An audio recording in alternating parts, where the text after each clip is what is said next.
Bom dia, meus irmãos, graça e paz, que Deus em Cristo nos abençoe. Abra sua Bíblia, por gentileza, em Mateus, Evangelho de Jesus, segundo Mateus, capítulo 16.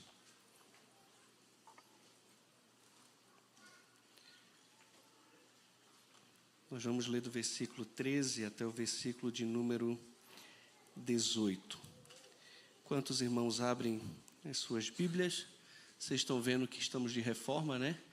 Estamos pintando a igreja, grande parte já pintada, tem alguns detalhes ainda para finalizar, ali o hall de entrada também, então a gente pede desculpa aí pelo contratempo, mas no final vai ficar bom. A gente deve trocar também o carpete da igreja, preparando a igreja para ficar mais bonitinha aí no aniversário dela, tá?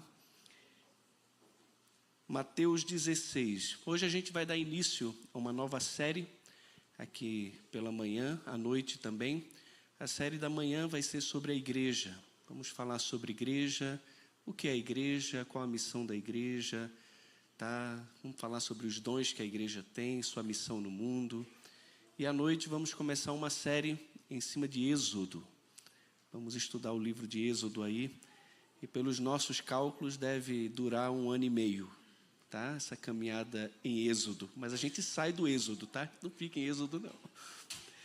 Mas é isso. Então, Mateus capítulo 16, versículo 13 ao 20. Indo Jesus para os lados de Cesareia de Filipe, perguntou a seus discípulos: quem diz o povo ser o Filho do Homem? E eles responderam: uns dizem João Batista, outros Elias, e outros Jeremias ou alguns dos profetas. Mas vós, continuou ele, quem dizeis que eu sou? Respondendo Simão Pedro disse: tu és o Cristo, o Filho do Deus vivo.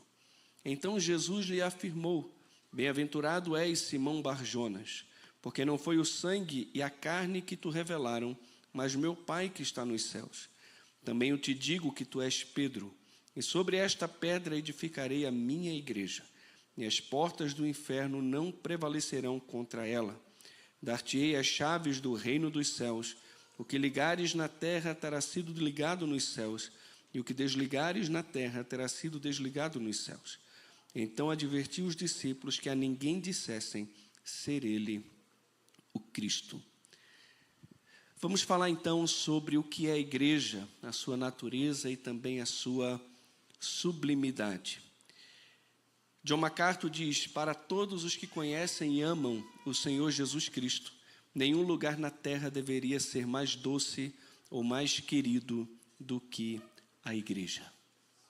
Nós deveríamos amar a igreja. Nenhum lugar no mundo deveria ser comparado à igreja. Não deveria ser um peso para você acordar no domingo pela manhã, se arrumar, sair de casa. Estou vendo alguns aqui que vêm do Parkway, outros que vêm de Sobradinho, outros que vêm de Samambaia, outros que vêm do Riacho Fundo, outros que vêm lá do Ouro Vermelho, depois de lá do Jardim Botânico, e vêm para a igreja e acordam bem cedinho, se arrumam as crianças e chegam aqui na igreja para cultuar ao Senhor conosco. Não deveria ser um peso fazermos tudo isso para estarmos juntos, porque nenhum lugar no mundo deveria ser mais aprazível, mais doce, melhor para um crente do que a igreja. Mas o que é a igreja? Será que a igreja é o edifício onde as pessoas se reúnem? Você viu como aquela igreja é bonita? Quem viaja às vezes para a Europa, né, não pode deixar de passar em algumas igrejas, e você fala: você visitou aquela igreja? O que é que você achou daquela igreja? E a gente atribui muito essa questão de igreja ao prédio. É claro que a gente não pode ser tão precioso assim, né? Ter esse preciosismo tão grande. Agora pela manhã mesmo, o presbítero Eduardo orou como é bom a gente estar na casa do Senhor. A gente entendeu o que ele quis dizer. Isso aqui não é a casa do Senhor, o prédio, o tijolo. Será que isso aqui é a igreja? É claro que não. Mas então, o que é a igreja? Irmãos, como é importante a gente entender o que é a igreja, a natureza da igreja, a sublimidade da igreja, a missão da igreja, principalmente num tempo onde ela tem sido tão desprezada. onde as pessoas acham que podem ser crentes, crer em Jesus, ser filho de Deus e ignorar a igreja. A igreja é, sem dúvida alguma, o povo mais abençoado do mundo. É o lugar onde Deus habita. É a sua igreja. É o seu povo redimido. E nós precisamos valorizar, amar, respeitar e labutar pelo bem da igreja. A definição da igreja cristã evangélica do Brasil, a respeito da igreja, diz que a igreja, no artigo 11º da sua confissão de fé, a ICEB crê na igreja como universal assembleia dos santos existindo em todas as partes da terra, em congregações locais, como unidade do povo de Deus, eleita e separada do mundo. E é interessante porque a palavra eclesia no grego, é para fora e chamado para fora, mas pode ser a ideia de chamado do mundo para Deus, não necessariamente apontando para a missão da igreja de ser chamada para ir para o mundo, mas chamada do mundo, do pecado, para pertencer ao Senhor. E ela é instituída pelo nosso Senhor Jesus Cristo para o aperfeiçoamento e serviço dos santos. Como eu falei, essa palavra ela vem do grego eclesia, que em português deriva do latim também eclesia, designava uma assembleia de cidadãos. Era uma reunião de pessoas que visava resolver questões comuns. E somente posteriormente é que esse termo veio a trazer uma conotação de assembleia de fiéis. A palavra hebraica, kahal, significa simplesmente assembleia e normalmente é traduzida pela Septuaginta também como eclesia e não se refere necessariamente a uma assembleia religiosa, nem mesmo a reuniões de seres humanos. Pode se referir a uma reunião de anjos, por exemplo. Tá? Na maioria das vezes, refere-se à congregação de Israel. No grego, o uso primário ele era político e não religioso. Não se referia às pessoas, mas sim à reunião. Quando as pessoas elas estavam reunidas, então ali você tinha formalmente uma eclesia, uma igreja. É o mesmo termo que vai ocorrer lá em Atos 19, 32 e também 41, quando a multidão estava reunida no teatro de Éfeso. Ali tinha uma eclesia, tinha uma igreja ali, mesmo que não possuísse uma conotação religiosa. Tá? Então, a multidão do teatro de Éfeso é uma igreja no teatro, igualmente Israel no deserto, mas não há uma sugestão de que Israel ou a multidão de Éfeso compartilhe das glórias da igreja, que é o corpo de Cristo. Então, usada num sentido específico no Novo Testamento, a igreja de Deus refere-se à comunidade daqueles que foram chamados por Deus para fora da escravidão do pecado pela fé em Jesus Cristo. Então, estes são os que ele predestinou na eternidade passada, chamou, justificou e nessa vida presente prometeu glorificar também no futuro. Consequentemente, meus irmãos, a igreja não é um edifício físico onde os cristãos se encontram e nem é uma instituição religiosa, uma organização ética ou uma associação sociopolítica. Em vez disso, é a Assembleia dos Redimidos, daqueles que foram chamados por Deus Pai para a salvação como um presente para o seu Filho. A igreja é um presente de Deus para Jesus. É algo fantástico isso. Em Isaías 53 vai dizer que o Senhor Jesus viu o fruto do seu penoso trabalho e ele se alegrou. O fruto do trabalho de Jesus é a sua igreja. E ele olha para a igreja e ele se alegra na igreja. É a reunião corporativa daqueles que foram transferidos do domínio das trevas para o reino de Cristo, como a gente encontra lá em Colossenses 1,13, de modo que somos cidadãos do céu e não somos desse mundo. John MacArthur, na sua Bíblia de Estudo, ele nos lembra que Mateus, ele é o único evangelho em que esse termo é encontrado. Cristo a chama de minha igreja, enfatizando que apenas Ele é o arquiteto, o construtor, o proprietário e o Senhor dessa igreja. E a palavra, como a gente já falou, significa chamados para fora. E embora Deus esteja desde o início da história redentora, reunindo os redimidos pela graça, a igreja singular que Ele prometeu edificar, começou em Pentecostes com a chegada do Espírito Santo, por meio de quem o Senhor batizou os crentes no seu corpo, que é a sua igreja. Então, queria definir o termo igreja a partir do texto que nós lemos, tá? Então, eu entendo, a partir do nosso texto, que a igreja é um empreendimento de Cristo, de natureza profética, edificada por Cristo, pertencente a Cristo, protegida e usada por Cristo. Então, analisando essa definição, em primeiro lugar, a gente vê que a igreja, irmãos, é um empreendimento de Cristo. Ele diz, eu edificarei a minha igreja. É Ele que faz. A igreja está ligada a Cristo como nenhum outro grupo está. Ele amou a igreja e a si mesmo se entregou por ela. O cristão está ligado à segunda pessoa da Trindade, demonstrada de várias formas no Novo Testamento, de forma completa. Ele é o pastor, nós somos as ovelhas. Ele é a videira, nós somos os ramos. Ele é a pedra angular e nós somos as pedras da construção. Ele é o sumo sacerdote e nós fazemos parte do reino de sacerdotes. Ele é o último Adão e nós somos a nova criação. Ele é o cabeça e nós somos o corpo. Ele é o noivo e nós somos a noiva. Nós estamos ligados a Cristo inseparavelmente. E Cristo está ligado a nós. E é interessante essa união, irmãos, porque de forma mística e misteriosa, Cristo agora não é mais completo sem a sua igreja. Parece quase uma blasfêmia o que eu estou falando aqui. Porque a gente está falando do próprio Deus. E Deus é o que é. Ele é autossuficiente, totalmente Deus, completo em si.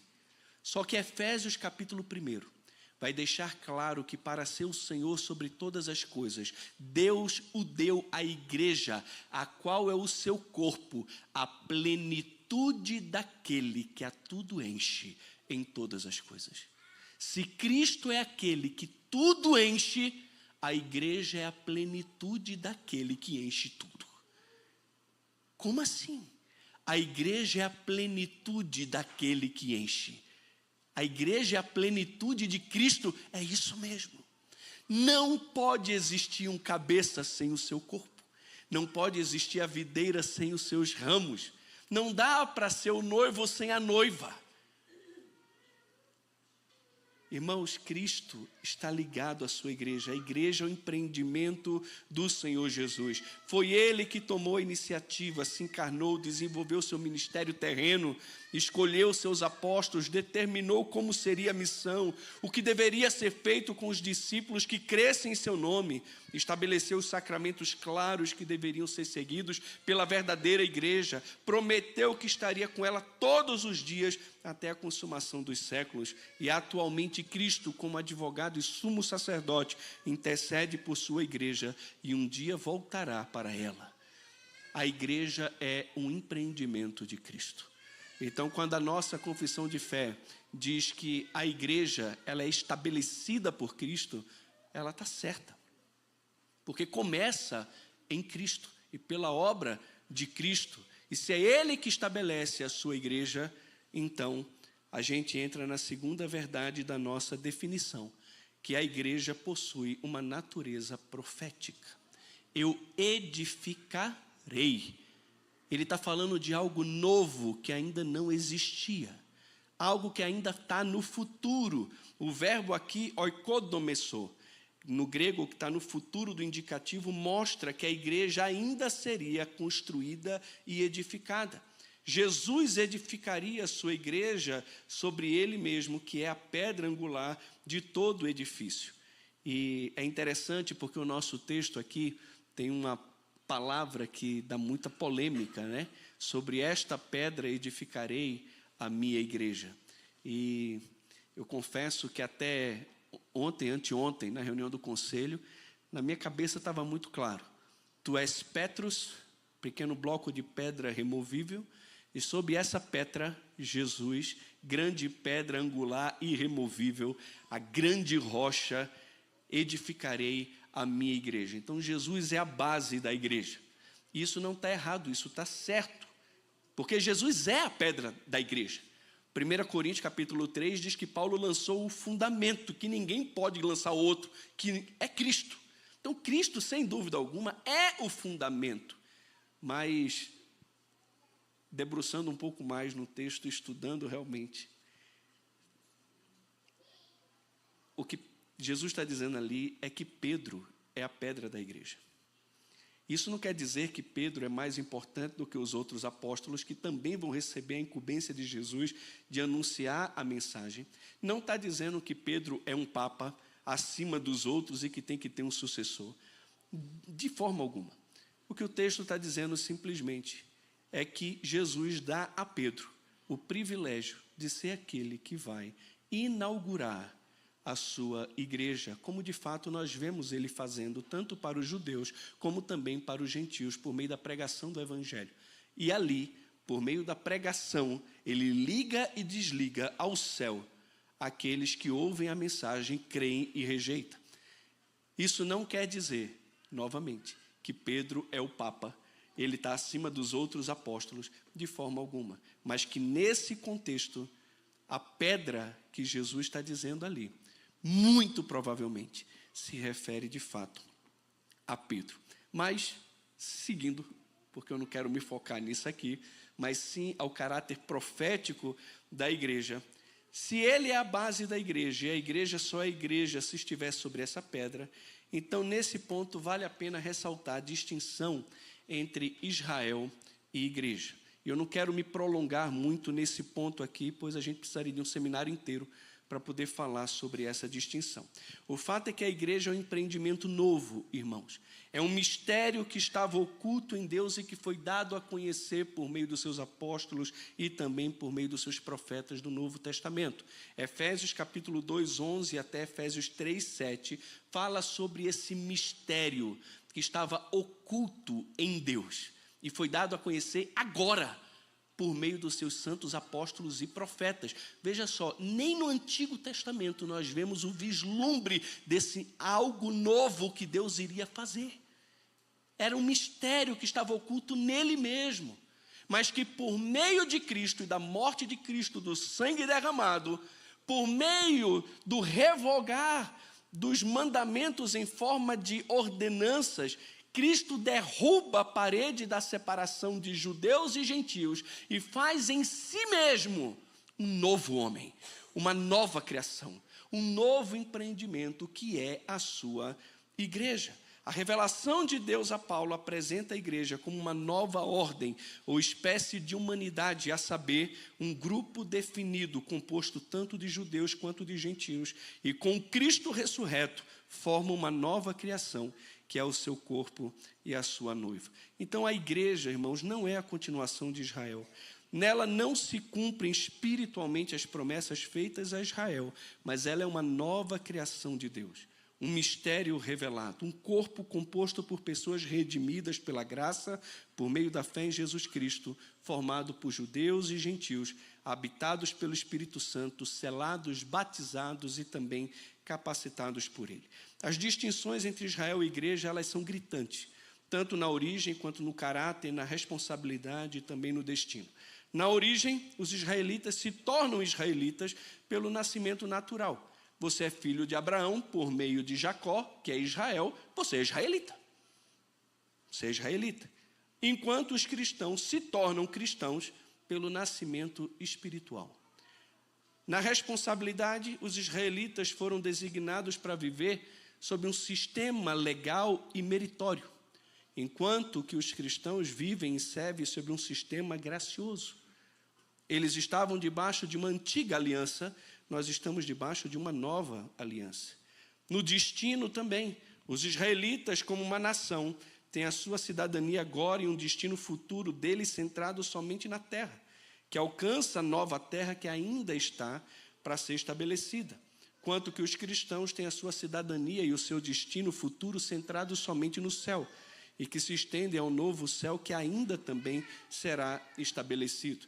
E sobre essas bênçãos, tanto terrestres como celestiais, nós temos várias passagens que apontam para isso, como Apocalipse 21, 1 a 22, 7, 2 Pedro 3, Hebreus 1, 10 a 12, Isaías 65, 17, 66, 22. Além disso, nós vemos que no Novo Testamento, o Israel natural e os gentios, eles são contrastados após a igreja ter sido nitidamente estabelecida. Basta ler Atos. Em Atos você vai ver o contraste gritante entre a igreja e Israel e o contraste entre eles. Então, o Israel natural e a igreja são claramente distintos. E isso mostra que Israel não é igreja. E a distinção feita pelos apóstolos, irmãos, não teria significado ou sentido se Israel e a igreja fossem a mesma coisa. Mas, pastor, Gálatas 6,16 não diz que a igreja ela é o Israel de Deus? Absolutamente não. Somente se cair ali a conjunção grega, ela fosse explicativa. Deixa eu ler esse texto aqui para vocês, porque eu fico citando, achando que todo mundo já sabe, e às vezes não sabe. Paulo está terminando sua carta aos Gálatas, uma carta dura, que ele escreve ali para aquela igreja que estava abrindo mão somente da fé em Jesus para poder também seguir as obras da lei e a circuncisão. Paulo arrebenta essa igreja, mostrando a sua insensatez, porque eles receberam o Espírito não foi pelas obras da lei, mas sim pela pregação da fé.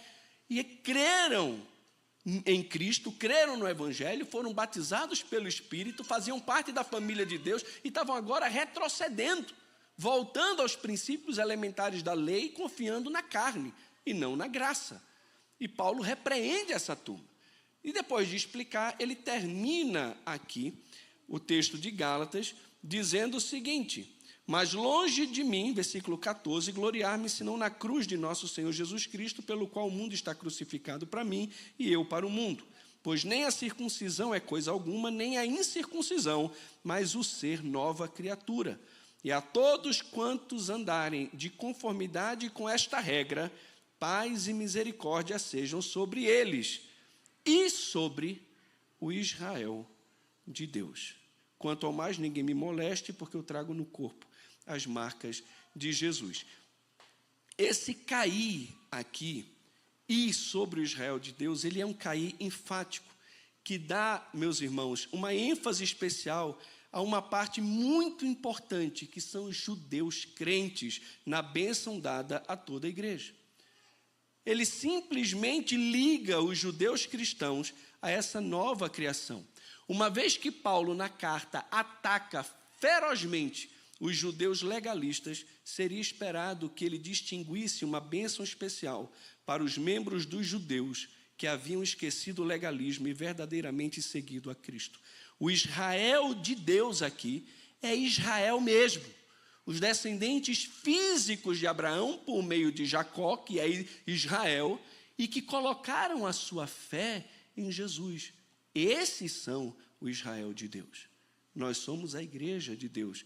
E esse Israel de Deus faz parte da igreja? Faz, claro que faz. Mas é um grupo que também, além de crer em Jesus e fazer parte da igreja, vem de uma descendência física de Abraão. O pastor Marcos Granconato, que esteve aqui no domingo passado, ele ressalta também alguns aspectos dessa distinção entre Israel e igreja. O primeiro aspecto que ele ressalta é o batismo e habitação do Espírito Santo. Segundo o Novo Testamento, a igreja surgiu após a ressurreição, ascensão e glorificação de Cristo. Isso porque a igreja tem como uma das suas marcas exclusivas o batismo e a habitação do Espírito Santo, que nós encontramos em 1 Coríntios 12, 13. Todos nós fomos batizados pelo mesmo Espírito em um só corpo. E essa realidade só passou a ser possível depois que Jesus ele foi glorificado. O Espírito não veio até que Jesus fosse.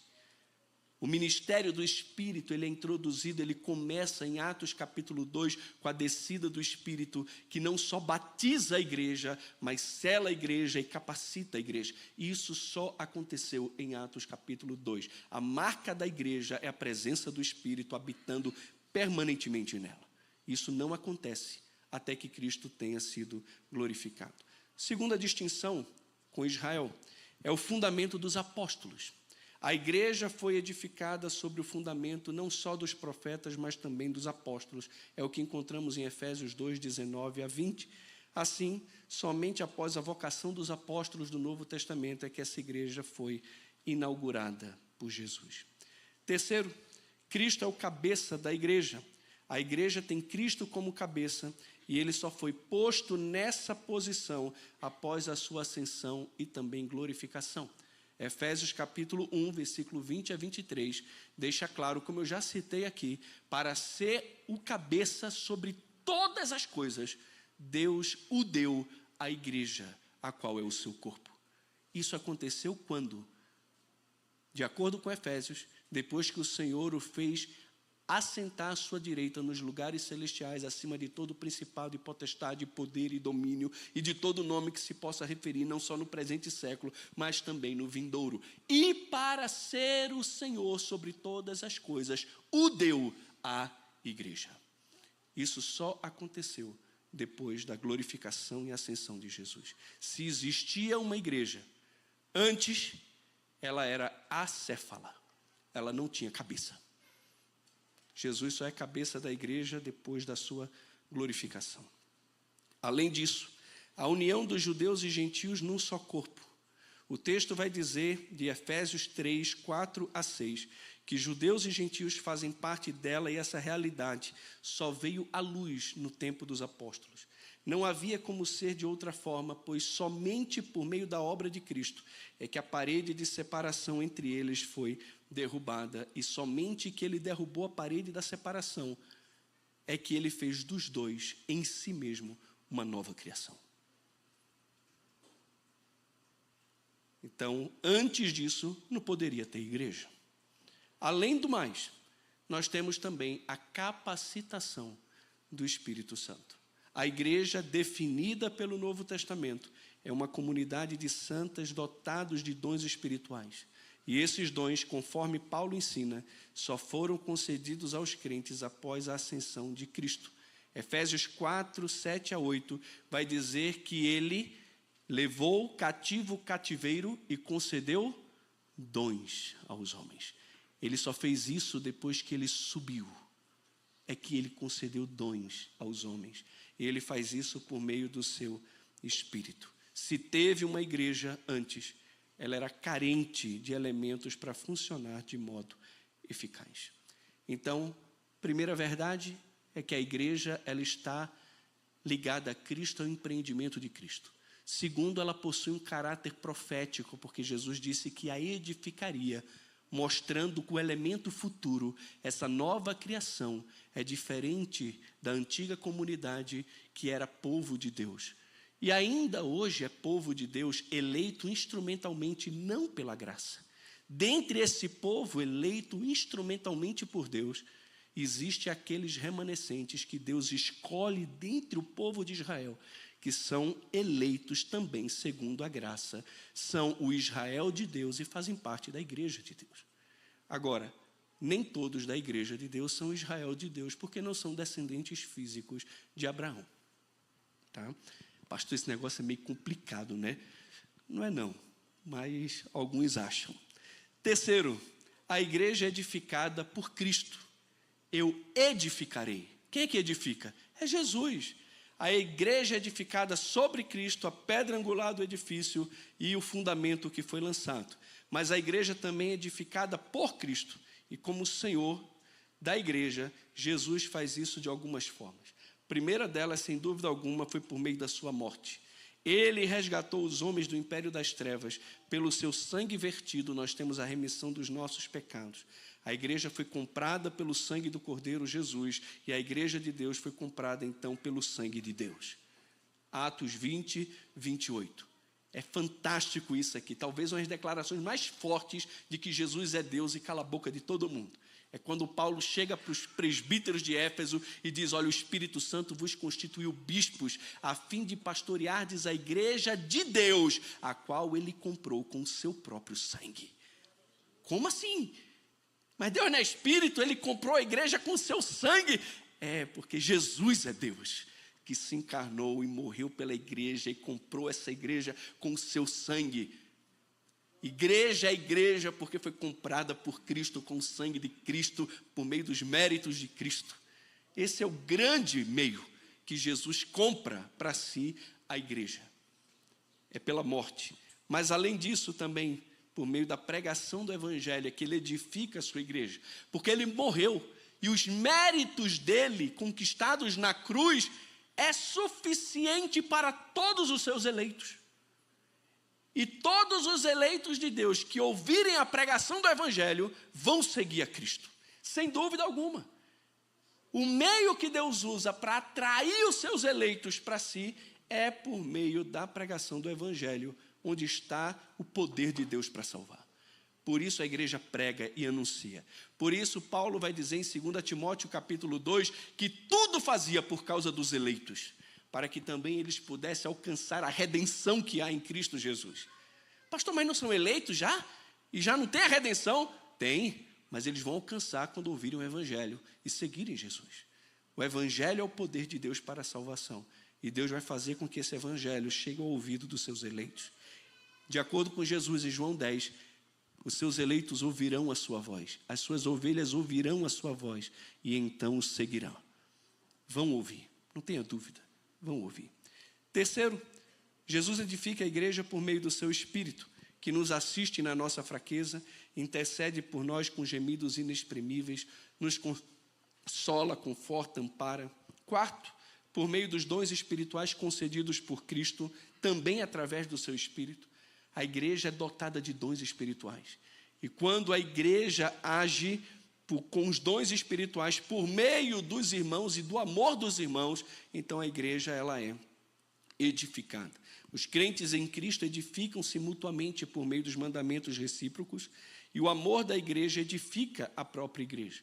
1 Coríntios 8:1 diz que enquanto o saber ensoberbece, o amor edifica. Quando vivemos em amor no meio da igreja, a igreja é edificada. Pouco a pouco o edifício se ergue e cresce em força, beleza e utilidade, sendo seus membros considerados pedras vivas. E para edificar a sua igreja, Jesus faz uso de Pedro, dos demais apóstolos, e de fato ele faz uso de todos os membros vivos da igreja para alcançar esse propósito. E ele edifica a igreja, em sexto lugar, por meio da sua palavra de graça. Paulo, em Atos 20:32, encomenda a igreja ao Senhor e a palavra da sua graça que tem poder para edificar.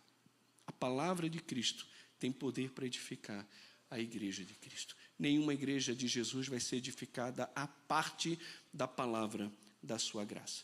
Então, irmãos, os crentes como pedras que vivem são edificados como casa espiritual para ser sacerdócio santo, a fim de oferecer sacrifícios espirituais agradáveis a Deus por intermédio de Jesus Cristo.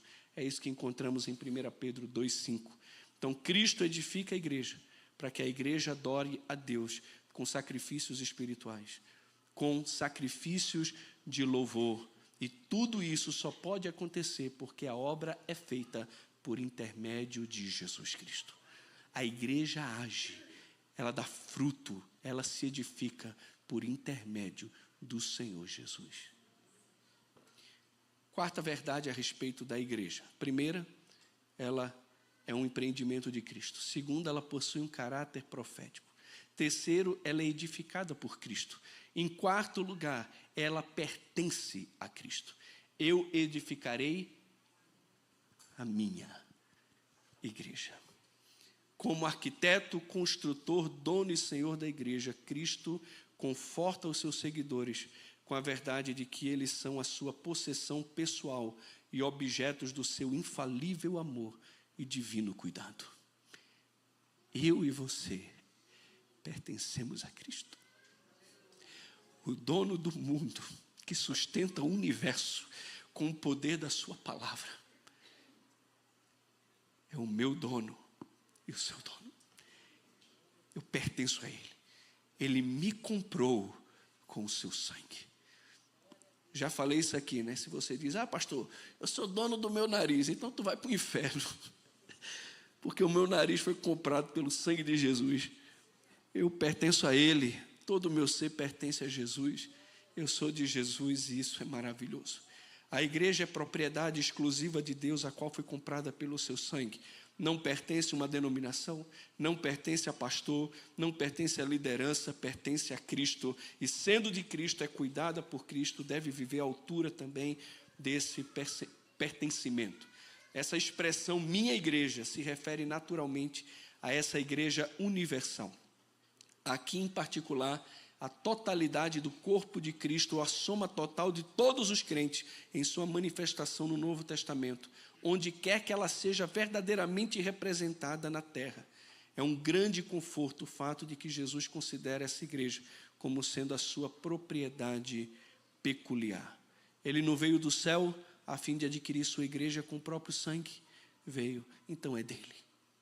Quando a gente fala de igreja universal, a gente não está falando de uma seita, não, de uma denominação. A igreja universal é a igreja de todos os crentes espalhados no mundo inteiro. A gente tem a igreja universal, a gente tem a igreja visível e invisível.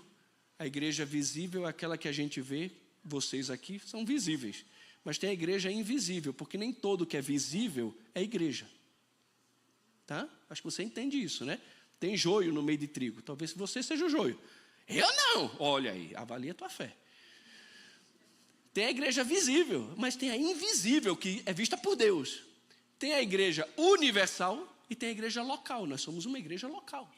Existe a igreja triunfante, aquela que já partiu com Cristo, e a igreja militante, é aquela que está nesse mundo aqui e está trabalhando. Avante, sim, avante, né? Cantamos isso aqui. É aquela que trabalha, que labuta. Essa é a igreja universal. E Pedro afirma que a igreja é fantástico. É raça eleita, sacerdócio real, nação santa, povo de propriedade exclusiva de Deus, a fim de proclamar as virtudes daquele que vos chamou das trevas para a sua maravilhosa luz. O que é encantador aqui, irmãos, é que Pedro ele usa conceitos tirados do Antigo Testamento para enfatizar os privilégios dos cristãos. Os cristãos foram eleitos para a salvação, são sacerdotes reais, reunidos ao sacerdote real, que é Jesus. Israel, ele perdeu temporariamente o seu privilégio por causa da sua apostasia, e a igreja hoje, então, assume a função diante de Deus. Ela é a igreja santa, outra alusão também a Êxodo 19:6. De modo trágico, Israel perdeu temporariamente, então, o grande privilégio de ser o povo exclusivo de Deus por causa da sua incredulidade, até que aconteça a aceitação futura do Messias por parte de Israel. Deus substitui a nação pela igreja. E sobre esse assunto você pode ler depois Romanos 11, mas o que a gente lê em Romanos 11 é que houve endurecimento em parte de Israel. E é interessante que Israel não pode ser igreja, porque se Israel fosse igreja, então houve endurecimento na igreja, para que a igreja pudesse ser salva. É uma confusão. Mas houve endurecimento em parte em Israel e tropeço para a nação, para que viesse salvação para os gentios. Se o tropeço de Israel trouxe salvação para os gentios, o que dirá então o seu restabelecimento, senão vida dentre os mortos? E se Deus quebrou os galhos naturais para enxertar oliveira brava nessa oliveira verdadeira, Deus também é poderoso para quebrar o ramo que foi enxertado, para voltar a enxertar o ramo natural, que é exatamente isso que Paulo vai dizer quando se completar a plenitude dos gentios. Quando a plenitude dos gentios se completar, então Deus voltará a tratar com Israel e todo Israel será salvo, como está escrito. Aí você vai para a profecia do Antigo Testamento, que fala sobre a nova aliança que Deus faria com a casa de Jacó e a casa de Judá, a casa de Israel, onde perdoaria os seus pecados, derramaria sobre eles o seu espírito, e não só isso, restauraria a sua terra, abençoaria a terra com o rei, restauraria as nações em volta. Tem tanta bênção na nova aliança para Israel que você tem que ir lá ver. E Paulo vai dizer o seguinte a respeito deles: hoje são inimigos da igreja por causa do evangelho. Mas sabe o que eles são ainda? Amados por Deus por causa dos patriarcas. Porque os dons e a vocação de Deus são irrevogáveis. Deus não pode revogar aquilo que Ele prometeu. Porque isso ele é mentiroso. Ele não vai fazer isso. Não vai. Mas hoje, então, o judeu, só por ser judeu vai para o céu? Não, vai para o inferno. Ou crê em Jesus ou vai para o inferno. E todos, em todas as épocas, sempre foram para o inferno, se não tivessem fé. A salvação sempre foi pela graça, por meio da fé. Tem que crer em Jesus. Mas hoje, o privilégio é meu e seu. É a igreja que é o povo de propriedade exclusiva do Senhor. Outra referência também a Israel, em Êxodo 19:5. Isso não quer dizer que agora a igreja substitui Israel, porque Deus usa termos voltados para Israel, para a igreja. Mostra simplesmente a transferência de privilégio. Hoje, o que se falava de Israel, se fala da igreja. O povo de Deus hoje é a igreja. Continuam sendo, mas instrumentalmente, não pela graça. Quinto lugar, encerrando, a igreja é protegida por Cristo e usada por Cristo. A Bíblia fala que as portas do inferno não vão prevalecer contra a minha igreja. Ao longo da história, a gente sabe que a igreja do Senhor Jesus tem enfrentado severas perseguições por parte de forças exteriores e também interiores, ameaças de falsos mestres. E apesar, meus irmãos, desses perigos internos e externos, a igreja verdadeira nunca poderá ser derrotada ou extinta. O Senhor Jesus assegurou aos seus discípulos de que Ele edificaria a sua igreja e que as portas do inferno não iriam prevalecer contra ela. As portas do inferno pode ser uma metáfora aqui para a morte e por extensão também ao poder de Satanás, como a gente vê em Hebreus 2,14, tá? E a promessa de Cristo em Mateus 16:18 garante que esse corpo universal de crentes, sob a sua liderança, terá um firme testemunho que não pode ser destruído por esse mundo, por Satanás e nem mesmo pela morte. Não importa quão legalistas ou apóstatas os seus aderentes externos possam ser, e não importa quão decadente ou hostil o resto do mundo possa se tornar, Cristo prometeu que Ele edificaria a sua igreja. Mas portas do inferno também podem significar que o inferno não vai conseguir impedir o avanço desse testemunho de que Jesus é o Cristo por parte da igreja, uma vez que ela age na autoridade e no poder que Cristo dá. E Lucas deixa muito claro que acrescentava o Senhor dia após dia os que iam sendo salvos em Atos 2:47, à medida que a igreja pregava o evangelho, vivia na doutrina dos apóstolos, em comunhão, no louvor, no partir do pão, o Senhor ia acrescentando. Quando Cristo deseja salvar, irmãos, nada e nem ninguém é capaz de impedir. Concluindo, então, nada no mundo é mais querido no coração de Deus do que a sua igreja. Portanto, sendo dele, pertençamos também a ela. Que por nossas orações, nossos dons e nosso trabalho possamos apoiá-la e fortalecê-la. Se os que são de Cristo se refrearem, mesmo que apenas por uma geração, de se engajarem como parte do povo de Deus, não haverá igreja visível, nenhuma ordenança será mantida e haverá pouquíssima ou nenhuma pregação do evangelho. Você tem que amar a igreja, orar pela igreja, servir a igreja e glorificar a Cristo por meio da sua fé. Não vacile. Basta uma geração se omitir, que a outra não vai conhecer. Pensando nisso, gostaria de destacar alguns motivos porque os cristãos devem fazer parte de uma igreja local, tirando também do pequeno manual de doutrinas básicas do pastor Marcos. Em primeiro lugar, porque cerca de metade do Novo Testamento foi escrito tendo em vista especificamente o ensino, a correção e o encorajamento de igrejas locais, mostrando a extrema importância que o Espírito Santo confere à comunidade dos crentes. Quase todas as cartas do Novo Testamento foram dirigidas a igrejas locais. Não ignore a igreja local. Segundo, porque só assim o crente poderá zelar pela pureza da igreja em processos disciplinares. Tem gente que não quer participar da igreja porque está vivendo uma vida secular, mundana, e não quer se submeter à disciplina que a igreja verdadeira traz. Terceiro, porque a espiritualidade cristã é baseada na Trindade, que é marcada pela perfeita comunhão, amor e amizade. A Bíblia deixa claro que como o Pai é um em Cristo e um com o Espírito, Ele orou para que a gente fosse um também.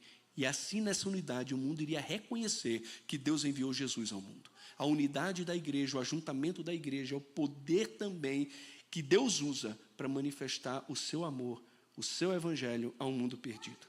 Quarto lugar, porque a união dos crentes expressa na adoração conjunta e na alegre e amorosa comunhão fornece o contexto em que Deus age trazendo mais pessoas para a salvação. É o que a gente viu em Atos capítulo 2, 42 até 47. Enquanto a igreja vivia como igreja, acrescentava o Senhor, dia após dia, os que iam sendo salvos. Isso aqui é o céu, irmãos. Isso aqui é um vislumbre do céu. Eu estava no domingo passado olhando para o Alessandro e para a Tis. E eu acho que para o Saulo também. E, irmãos, eu olho para vocês. Vocês são a minha alegria. Meu tesouro. A minha riqueza. A igreja é a coisa mais fantástica do mundo. Estava vendo Charlene colocando lá, né, amizade, um meio de graça. A foto dos amigos ontem reunidos num aniversário. Como é bom ser igreja. Uma família aqui da igreja bateram no carro deles. Um outro irmão chegou e emprestou o carro. Que coisa linda essa igreja. Nada no mundo se compara à igreja, irmãos. Eu fico impressionado como tem gente que está em casa e prefere ficar com o pé para cima no sofá, comendo amendoim, vendo o culto todo dia à distância, ao invés de estar aqui, com a igreja, para abraçar a igreja, beijar a igreja, ver a igreja, se sentir igreja.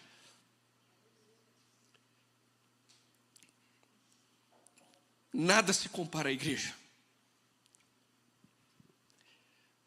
Deus tem dado algum recurso para mim, para a Aline. Nunca pensei como pastor ter hoje materialmente o que a gente tem. Nunca. Pedi ela em casamento, falei para o meu senhor, não sei nem o que eu vou ganhar na minha vida, eu vou ser pastor, isso que eu sei. Irmãos, Deus já deu tanta oportunidade de fazer tanta coisa. A gente vai sair semana que vem, vamos para um resort. Minha alegria. É um resort. Falei para a Aline, vamos acabar com esse negócio de resort. Não gosto desse negócio de resort. Sério mesmo, vamos vender esses negócios de coisa de férias, de tudo. O meu resort maior é pegar o carro, ir lá para o Rio de Janeiro, sentar na mesa lá do Cláudio e da Ivone. Ó, Cláudio, se prepare aí, viu? Tomar um café, comer um pão com manteiga e ficar batendo papo com eles a tarde toda. Isso é melhor do que resort. É muito melhor. Resort é bom se vocês todos forem lá para o resort. Vamos para o resort, todo mundo. Aí vai ser bom. Mas só o resort, pelo resort. O melhor lugar é onde a igreja está. É o melhor lugar. Quinto lugar, porque o Espírito Santo invariavelmente fala à sua igreja e atua sobre ela nos momentos em que ela está reunida em oração e culto. Quem aqui nunca sentiu isso? O Espírito Santo agindo no meio da igreja, falando no meio da igreja, no meio do louvor. Ele atua quando a igreja está reunida. Sexto, porque a igreja, tendo sido comprada pelo altíssimo preço, precisa ser amparada, nutrida, protegida, e sendo certo que a participação de crentes comprometidos ajudará na realização também dessa tarefa. Sétimo, Porque longe do convívio eclesiástico, os dons espirituais que o crente recebeu com vista à edificação dos santos não poderão ser exercitados e ele será como um membro paralisado no corpo de Cristo que se enfraquecerá por causa dessa inércia. 8º, porque a ceia do Senhor não pode ser celebrada fora do convívio dos irmãos. Você não vai participar da ceia, que é uma ordenança de Cristo. Porque sem estar na igreja, o cristão não poderá obedecer às ordens de admoestar, amar, socorrer e suportar os seus irmãos. 10º, porque o desprezo pela igreja é censurado na Bíblia. Em 11º, porque Deus não habita somente no corpo do crente, mas também na congregação dos santos, realizando ali uma obra especial de edificação. 12º, porque é dentro do contexto coletivo cristão que o crente é fortalecido em seu interior e recebe capacitação para compreender melhor o amor de Cristo, sendo então dominado por Deus. 13º, porque é na igreja local que o crente é equipado para o serviço santo por meio do ministério de homens que Deus estabeleceu como pastores, inclusive. 14º, porque Deus ordena o louvor coletivo como parte da sua adoração e não apenas o louvor individual. 15º, porque a comunhão com os irmãos é um resultado de andar na luz. 16º, porque a igreja é a única instituição que protege e sustenta a verdade neste mundo, o que aumenta o dever do crente de zelar pelo fortalecimento e bom funcionamento dela. E 17º e último, porque a Bíblia ordena que o crente não deixe de se congregar, e a desobediência a essa ordem é considerada apostasia. Hebreus 10, 25 e 1 João 2, 19. Então, meus irmãos, eu termino dizendo, pense no seu amor pela igreja, no seu compromisso com a sua igreja local. Ore pela igreja, sirva a igreja, ame a igreja. Seja a igreja. Deus te abençoe. Vamos orar. Quero convidar você a ficar em pé, por favor.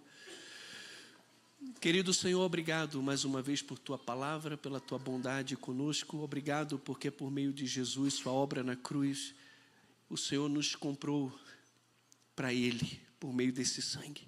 Somos de Cristo, somos o edifício vivo de Jesus, a igreja dele, e que o Senhor, ó Pai, dia após dia nos edifique, para que possamos ser aquilo que o Senhor almejou que fôssemos. Ser com cada um de nós, e nos abençoe, nos ensine, ó Deus, verdades a respeito da natureza da igreja e da sua sublimidade. E que durante essa série, o Teu Santo Espírito, por meio da Tua palavra, nos ensine, nos encoraje, nos exorte e nos use para que a igreja do Senhor possa ser fortalecida e edificada pelo grande arquiteto e construtor e Senhor dessa igreja, o Senhor Jesus. Essa é a minha oração e é no nome dele que eu oro. Amém, Pai.